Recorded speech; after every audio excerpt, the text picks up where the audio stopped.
যদি উনি জরুরি অবস্থা জারি করতেন তাহলে সেটা দেশ এবং জনগণের পক্ষে হতো, কারণ জরুরি অবস্থা জারি করা মানে হচ্ছে স্বৈরাচারী শেখ হাসিনা আর ক্ষমতা নাই, কিন্তু কারফিউ জারি করা হয়েছে। একটু ব্যাকগ্রাউন্ড বলতে হয়, এই বর্তমান সেনাপ্রধান জেনারেল ওয়াকার স্বৈরাচারী শেখ হাসিনা আত্মীয়, তার কিন্তু লেফটেন্যান্ট কর্নেল হওয়ার যোগ্যতা ছিল না। ওনার শ্বশুর সেনাপ্রধান হয়েছিলেন, সেই সুবাদে স্টাফ কলেজ করে এদিক ওদিক করে ওনাকে আমি অনেক অল্প বয়স থেকে মানে মেজর অবস্থা থেকে ওনাকে আমি চিনি।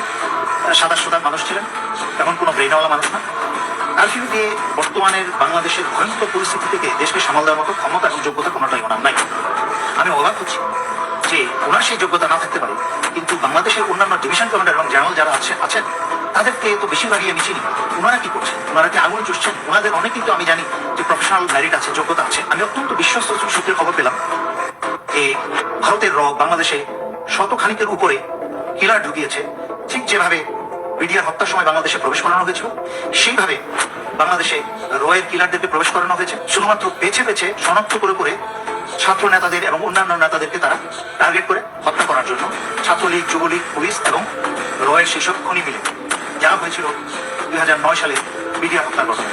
এবং আশ্চর্যজনক মিল পাবেন, 2009 সালে এই বর্তমান সেনা প্রধান 46 ব্রিগেডে তখন তার পোস্টিং ছিল।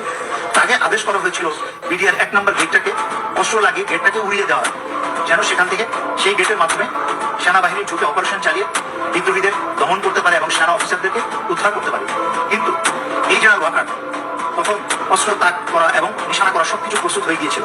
হঠাৎ করে একটা ফোন আসে, অবসরপ্রাপ্ত জেনারেল তারেক সিদ্দিকের কাছ থেকে সেই ফোনটা আসে। তাকে বলা হয় অস্ত্র গুটিয়ে নিয়ে সেনানিবাসে ফেরত যেতে।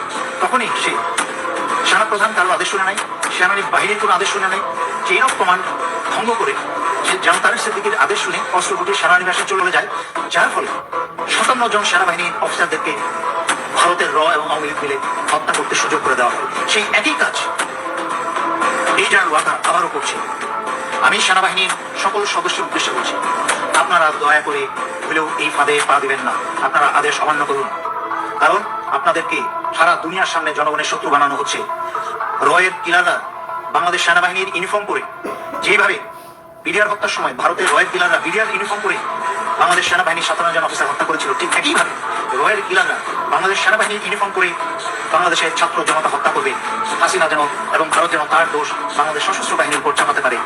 যে কারণ আমি অনেক লাইন আগে ব্যাখ্যা করেছি, স্বৈরাচারী শেখ হাসিনা রাজনীতিতে এসেই ছিল তার বাবা এবং পরিবারের হত্যার প্রতিশোধ নিতে, এবং সাংবাদিক সংবাদ মাধ্যমে এবং জনগণের সামনে বহু মানুষকে সাক্ষী রেখে বিবিসিকে সাক্ষী রেখে সে বলেছিল যে রাজনীতিতে ফিরেই এসেছে তার পরিবারের হত্যার প্রতিশোধ নিতে এবং সশস্ত্র বাহিনীকে বিশেষ করে সেনাবাহিনীকে সে ধ্বংস করে ছাড়বে।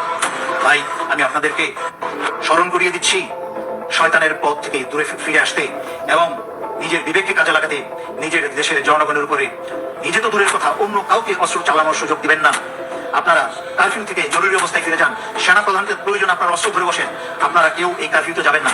আপনারা ক্ষমতা হাতে নিয়ে নিন, দেশের দায়ভার আপনারা ক্ষমতাভার হাতে নিয়ে নিন, যেন বাংলাদেশের জনগণকে কেউ হত্যা করতে না পারে। তারা এখনই সচেতন হয়ে যান, সরকারকে উৎখাত করুন, যুবলীগ, ছাত্রলীগ সব জেলে ভরুন এবং বাংলাদেশ থেকে রকে গুলি মেরে মেরে রাইফেলের পার্ট দিয়ে আঘাত করতে করতে আপনারা দেশ থেকে বের করুন। দেশের সার্বভৌমত্ব এবং স্বাধীনতা এবং অধিকার আবার বুঝে নিন।